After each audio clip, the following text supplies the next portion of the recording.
Let's look at solving some simple types of exponential equations. I'm actually going to contrast two kinds of exponential equations, one which we can solve with basic algebra techniques and one where we're going to need more. So here's a first example. 27 to the 2x plus 1 equals 9 to the x plus 2. So what's interesting about this is that the variable is in the exponent. And that's going to be a very common thing when dealing with things like compound interest problems, for example, which is where we tend to see them first in our class. So how could we deal with this? Well, if the bases were equal, if it was 9 to the 2x plus 1 equals 9 to the x plus 2, then it seems like 2x plus 1 would have to be equal to x plus 2. And we can justify that more carefully in a second. But the problem is the bases aren't the same. Well, because 27 and 9 are both powers of 3, we can rewrite this in a way that makes the bases the same. So that's 3 cubed to the 2x plus 1 equals 3 squared to the x plus 2. Now is one of the many, many places where rules of exponents are going to be crucial. So that's 3 to the product of these guys. So 3 times 2x plus 1. So that's 6x plus 3 is 3 to the product of these exponents. That's 2x plus 4. Okay, so now I claim the only way that 3 raised to a power is equal to 3 raised to another power is if these powers are the same. Okay, so here's a fundamental thing about the function 3 to the x. My claim is that it's 1 to 1. I guess let me write that out. That's a nice abbreviation, but let me write it out. 1 to 1. Or it satisfies the horizontal line test if we look at its graph. And we're going to talk a lot about graphs of functions like this very, very soon in our class. But the main thing you just want to convince yourself is that if I take some like 3 to the 1, and then 3 to the 2, and then 3 to the 3, as I increase the exponent, this expression definitely gets bigger and bigger and bigger and bigger. It never cycles back around to be the same value. Okay, so in fact, there's a little bit more statement, a little bit stronger statement we can say that 3 to the x function is actually increasing. That means that whenever I increase the input, the x, the output, the whole 3 to the x increases. And that definitely means that it's going to be 1 to 1. In fact, the graph of that function turns out to look like this. Definitely satisfies the horizontal line test. We'll focus more on the graphical approach, but the main thing is we just want to believe that that's 1 to 1. At this point, that makes it easy. It says that the only way those mystery numbers that are written as 3 to a power can be the same is if, in fact, the exponents are exactly the same number. Now we're down to basic algebra. 4x plus, 4x equals minus 1. X equals minus 1/4. Okay, so that's interesting. This guy is not, I'm sorry, plus 1. It's like, oh, didn't think that answer was a negative number. X equals 1/4.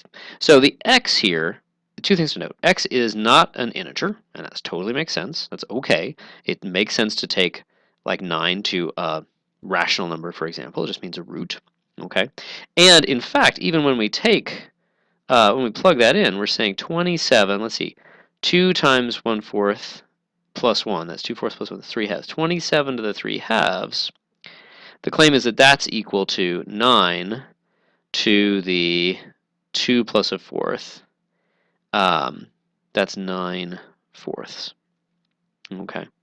And we could verify that again by putting in terms of powers of 3. 3 cubed, so that's 3 to the 9 halves.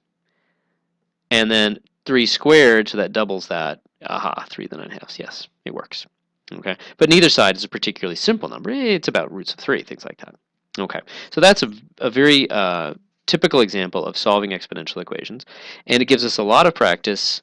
It's a great way to get practice with rules of exponentials and with this idea that's a bit new of thinking of something where of a function where the input of the function, the variable, is in the exponent slot. So here's another one. 4 to the n times 8 to the n equals 16 to the n plus 1. Okay, so there's a couple ways to do this. First of all, let me use a really important rule of exponentials, which is that if these are to the same exponent, I can just collect them. That's 4 times 8 to the n equals 16 to the n plus 1.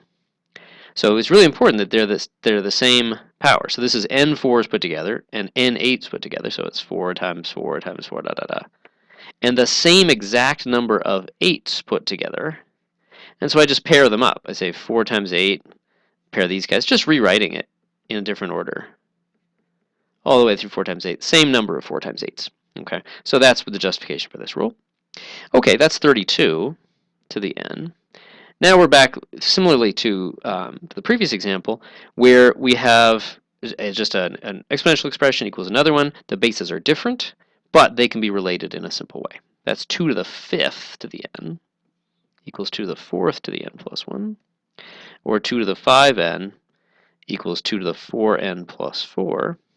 Again, the 2 to the n function, the 2 to the x function, is 1 to 1, so the only way that can be true is if 5n is 4n plus 4. Subtract 4n from both sides, and you get n equals 4. Okay, so we've solved that equation. An alternate way of doing that is using a slightly different rule of exponentials. Let's go ahead and realize all of these guys have that 2 in common, so I could say that's 2 to the 2n times 2 to the 3n, because that's 2 squared to the n, 2 cubed to the n, use that rule of exponents that we used in the last time. And then that's 2 to the 4n plus 4 again. And now use the fact that these bases are the same. When the bases are the same, remember what happens, the exponents add. That's the most fundamental rule of exponents of all. So 2n plus 3n is 5n. So one of the main things here is not to let your subconscious take over. Don't say 2n times 3n. And also, don't try to use this rule if these bases are different. Like here, this is not like 4 to the 2n or something like that. That wasn't it. We used a rule that used the exponents being the same. Then that times does just turn into a times. Notice how different that is. Here, when the bases are the same, the exponents add.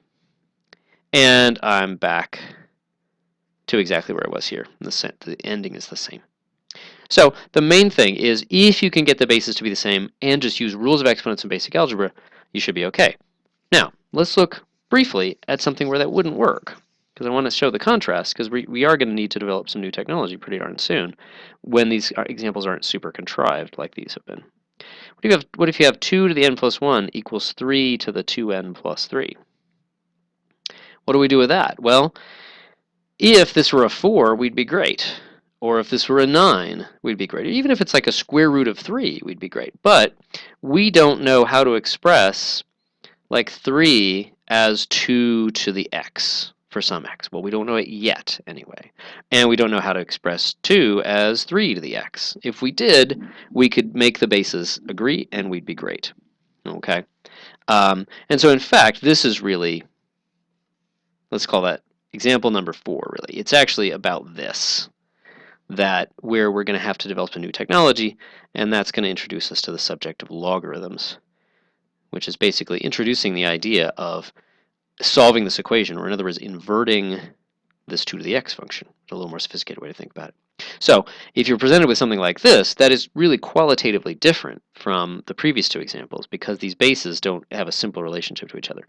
That doesn't mean we'll give up. It means we'll have to invent some new mathematics.